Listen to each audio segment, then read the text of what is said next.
Donald Trump fighting to stay on top of the 2016 GOP race, attempting to relate to younger voters today by talking about the hardships he faced in his youth. But things may not have gone so well during his town hall on NBC this morning. You be the judge. It's not been easy for me. It has not been easy for me. And, you know, I started off in Brooklyn. My father gave me a small loan of $1 million. I came into Manhattan, and I had to pay him back, and I had to pay him back with interest. $1 million with interest. Well, joining me now, Chris Stirewalt, Fox News digital politics editor and the author of Fox News First. So I don't know, Chris, if you're relating to the average person in America, $1 million is a heck of a lot of dough. Hey, that year my dad paid my car insurance after I got out of school was really appreciated. So I don't know if I could get to the $1 million part. Donald Trump has a challenge right now, and his challenge is he lacks a rival that makes that kind of stuff seem pale in comparison. Jeb Bush's campaign has substantially evaporated. They say they can make a comeback, but Donald Trump came into this race a brawler, fighting with Jeb Bush. Now it's him against Ben Carson, and it's him against himself, and meeting old expectations. And when you're trying to meet old expectations, sometimes you screw up. Okay, so let's listen to another snippet where there was a question from the audience about Donald Trump's political correctness. Listen to this. I know a lot of people would really want to vote for you if only you would eat a piece of humble pie once in a while. Do you have any weaknesses that you can share with us? Well, I'd like to do that, but then I'd expose the weaknesses to Putin and everybody else, and we don't want to do that, right? Well, you know, I always say, and it's very important, I don't like doing that. Yeah, I have weaknesses. I really believe I have weaknesses. I don't like exposing them. So how did that hit you, Chris?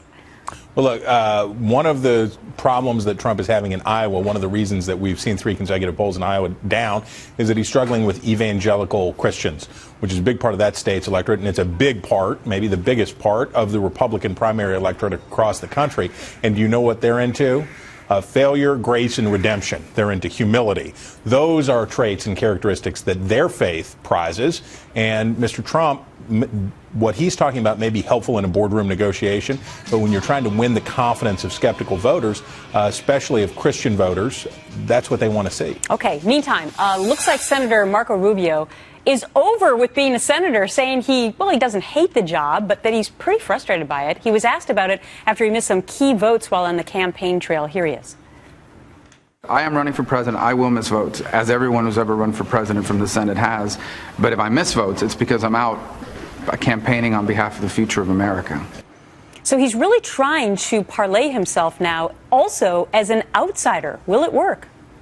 Well, it's tough. I mean, he has been in politics for a long time, but he knows where the seam is here, and the seam is Americans hate Congress, and not that Congress doesn't give them cause. And Rubio, as you say, is trying to be an insider as an outsider. That's worked pretty well for Ted Cruz. There's probably some of that logic for Marco Rubio. And the other thing is, I think he probably actually does hate being in the United States Senate, so it may have that virtue, too. Okay, time now for our 2016 Power Index, where we look at who's up and who's down in the race for the White House. So let's look at the Republican side now. You have Ben Carson, number 1, up 3. Carly Fiorina, down 1 at number 2. Donald Trump, down 1 at number 3. And Jeb Bush, down 1 at number 4. Do I have that correct? No, okay. But that is what that stretch of the field looks like. In first place, we still have Ted Cruz. In second place, we still have Marco Rubio. But the shakeup is that Carson erupts. Okay, wait. Let me correct it, Chris. Let me correct it. So it's not who's actually 1, 2, 3, and 4. It's the people who were moving and shaking this week, in your estimation. All right. That's the shakeup there. Number 6 goes to number 3. Ben Carson, as he consolidates and continues to consolidate the support of the most conservative Republicans. Remember, the base of the Republican Party is really conservative, and they're also quite faithful. They're quite Christian. And he is consolidating his share of that vote, and he's starting to look like other past frontrunners on the right side of the party. So that gives him a lot of mojo right now, and those Iowa polls are a reflection of that.